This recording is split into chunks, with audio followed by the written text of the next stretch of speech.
தாக்கக்கூடிய வீடியோ சமூக வலைதளங்களில் வெளியாகி பரபரப்பை ஏற்படுத்தியுள்ளது. கூடுதல் தகவலுடன் இணைகிறார்.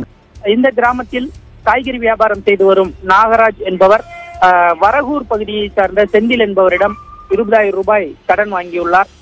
அந்த 20,000 ரூபாயை தவணையாக அவர்களிடத்தில் செலுத்தி வருகிறார். ஏற்கனவே இதில் 20,000 ரூபாயில் 16,000 ரூபாய் கட்டி முடித்து விட்டதாக கூறப்படுகிறது. மீதமுள்ள 4,000 ரூபாயை நாள்தோறும் 200 ரூபாய் வீதமாக அவர் தவணை முறையில் அவருக்கு கடனை செலுத்தி வருகிறார். அதற்கான அந்த கந்து என்று சொல்லக்கூடிய வகையிலே அந்த கந்தை அவர் கட்டி வருவதாக கூறப்படுகிறது. இந்த நிலையில ஒரு 2 நாட்களுக்கு முன்பாக அந்த மீதமுள்ள தொகையையும் அதற்கான வட்டியையும் ஒட்டுமொத்தமாக கொடுக்க வேண்டும் என்று கூறி, குறிப்பாக கொரோனா சமயங்களில் கட்டுவதற்கு காலதாமதம் ஏற்பட்ட ஒரு சூழ்நிலையில் தற்பொழுது ஒட்டுமொத்தமாக மீதம் செலுத்த வேண்டிய பணத்தையும் அதற்கான வட்டியையும் கட்ட சொல்லி அவர்களுக்கு தொந்தரவு கொடுத்து வந்ததாக கூறப்படுகிறது. இதனிடையே ஒரு 4 நாட்களுக்கு முன்பு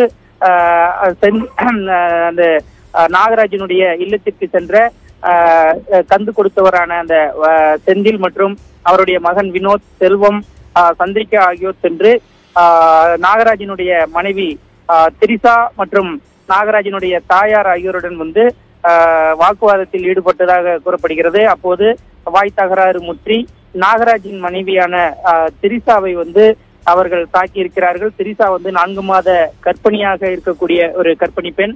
அவரை தாக்கக்கூடிய இந்த நிகழ்வை அந்த பகுதியில் இருக்கக்கூடியவர் ஒருவர் நேரில் பார்த்து அவர் தனது செல்போனில் அந்த 4 மாத கர்ப்பிணி தாக்கப்படும் வீடியோவை பதிவு செய்து சமூக வலைதளங்களில் பதிவேற்றி இருக்கிறார்.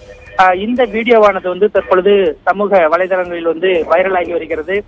சம்பவத்தன்று தாக்கப்பட்ட நாகராஜின் மனைவி கர்ப்பிணி பெண்ணான திரிசா மற்றும் நாகராஜனுடைய தாயார் ஆகியோர் அரசு மருத்துவமனையில் சிகிச்சைக்காக அனுப்பி வைக்கப்பட்டிருக்கிறார்கள். தற்பொழுது இந்த வைரலாகும் வீடியோவின் காரணமாக தற்பொழுது காவல்துறையினர் இது தொடர்பாக விசாரித்து வருகிறார்கள்.